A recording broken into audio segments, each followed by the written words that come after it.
मुझे नहीं लगता, मैंने पिछले दिनों सर एक बंदा मुझे बता रहा था कि जी वो प्रपोजल दी जा रही है कि ये जो सैलाब में जो जितनी भी इमदाद आपने तकसीम करनी है ये Benazir income support programme fund के थ्रू उस वाले पैकेज में दी जाए। यकीन करें सियासत, सिर्फ सियासत, इस पे आप और मैं बड़ा लंबा प्रोग्राम कर चुके हैं, इसीलिए तो मैं मुझे जब ये बताया गया तो मैं वो एक खास पॉलिटिकल पार्टी को अपना चुके, क्योंकि हमारे यहाँ जहालत है, एजुकेशन उस एतबार से नहीं है, तो लोग देखेंगे कि यार बेनज़ीर दी पार्टी को वो डेवने पैसे थो मिलते हैं, यानी कि ऐसा भिकारी जो रजिस्टर थे वो इन कार्ड दे थले थे, तो ऐसा इन बीबी को किवें पिछो करूँ, इनको किवें कण दिखाऊँ। सो सियासत, सिर्फ सियासत, और इतनी प्रागंदा सियासत कि आपने यार कौम को पता नहीं किस तरफ लेके जा रहे हैं। 98 लाख रजिस्टर भिखारी में लफ्ज़ इस्तेमाल करता हूँ, बेनज़ीर अभी ये 60 लाख जो ये आप ऐड कर लेंगे, ठीक है ना जी। जो 3500 का एजाज़ी आप दे रहे थे उनको, ठीक है, वो बढ़ा के 5000 कर देंगे, ये 4000 कर देंगे। सर इन चीज़ों से आप खुदा की कसम कौम के बोझ में इजाफा कर देंगे। आप पाकिस्तान को अगर उड़ान देनी है, अल्लाह के वास्ते इनको हौसला भी दें जो मुतासिरीन सैलाब है, इनके सर पे रियासत दस्ते शफकत भी रखे। और जहाँ तक पॉलिसियों का ताल्लुक है, आपको कंक्रीट एविडेंस डिसीजन जब तक आप मेक नहीं करेंगे, सर जिस मुआशरे में जज़ा और सज़ा का निज़ाम नहीं होगा ना, वहाँ सिस्टम नहीं चलेगा। 2011 सितंबर के अंदर जस्टिस मंसूर अली शाह की एक report, national flood commission report अगर उठा के देख लें, उसके एक पॉइंट के ऊपर मुझे अमल की दायरा दिखाएं और नतीजे आपके सामने आ रहे हैं। आप उस रिपोर्ट में जब उन्हें कहा गया था कि इनको इन ऑफिसर्स को फिक्स करें, वो टॉप लाइन जिनके ऊपर नेशनल फ्लड कमीशन की रिपोर्ट है कि इनको जेलों में होना चाहिए और रिकवरियाँ डालनी चाहिए, वो सरकार 2011 से आला तरीन मनसबों पे हैं और रिटायर भी बहुत सारे हो गए। कौम के खरबों वैसे लूट के खा गए थे, अब जनाब वो अरबों के बेनिफिट्स निचोड़ के और घर चले गए। सो जब आपके यहाँ जज़ा और सज़ा का निज़ाम नहीं होगा, जब यासिर ये गलती करता है उसको पनिशमेंट नहीं मिलेगी, तो भाई आप यासिर को गेटवे कर रहे हैं कि आप लेट देम गो यार, खेल खुद के।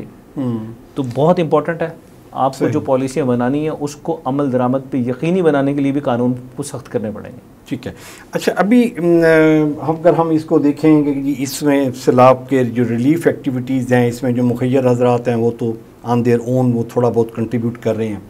तो पॉलिटिकल फोर्सेस के जो पार्टी के जो इस वक्त मुस्लिम लीग नून के, पीपल्स पार्टी के, जो पीटीआई के हैं, तो इनको भी कहीं आपने देखा है कि जी इस रिलीफ की एक्टिविटीज़ में, क्योंकि पिछले दिनों वो सलमान अकरम राजा आए हुए थे तो वो पीटीआई के तो वो बहुत सारे बंदे वो निकल के बाहर आ गए। मैंने तो पोस्ट भी की हुई थी, मैं कि सलमान अकरम राजा का शुक्रिया कि हमें ओन बप्पी और वसीम बादुज़ई और नदीम कुरैशी की शक्ल देखने को मिल गई, अवाम को भी और हमें भी। तो ये शो ऑफ के लिए भी नहीं निकल रही अभी तक कोई, ऐसा नहीं आमिर डोगर हो गया, जैन कुरैशी कहीं पे भी अपने अपने इलाके में जाके ये कोई रिलीफ एक्टिविटीज़ शुरू कर दें। सर ये ज़रूर निकलेंगे जब हुकूमत ये ऐलान कर देगी कि आप सैलाब से मुतासरा इलाकों के दौरों पे निकलेंगे तो आपको फ्यूल भी मिलेगा, आपको TADA भी मिलेगा और आपकी तनख्वाह भी हम 60-70-90% बढ़ा देंगे, ये निकलेंगे। या निकलेंगे कि मोहतशिम तरीन का ट्रक है, माल मोहतशिम तरीन का, साईं आओ ना साईं तुसा वन डे सी, ये वंडण की त्याव है सन। और सर यकीन माने शर्म मगर हमको आती नहीं, मतलब ये कि आप इनके वोटों से मतलब कहाँ से कहाँ पहुँच गए दुनिया में। म्यारे ज़िंदगी आपके बच्चे अमेरिका चले गए, यहाँ चले गए, वहाँ चले गए, दुनिया की आला तरीन आसाइशों के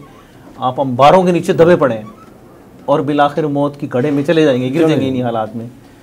तो थोड़ा सा शर्म कर लें, कोई वसाइल को हिला लें,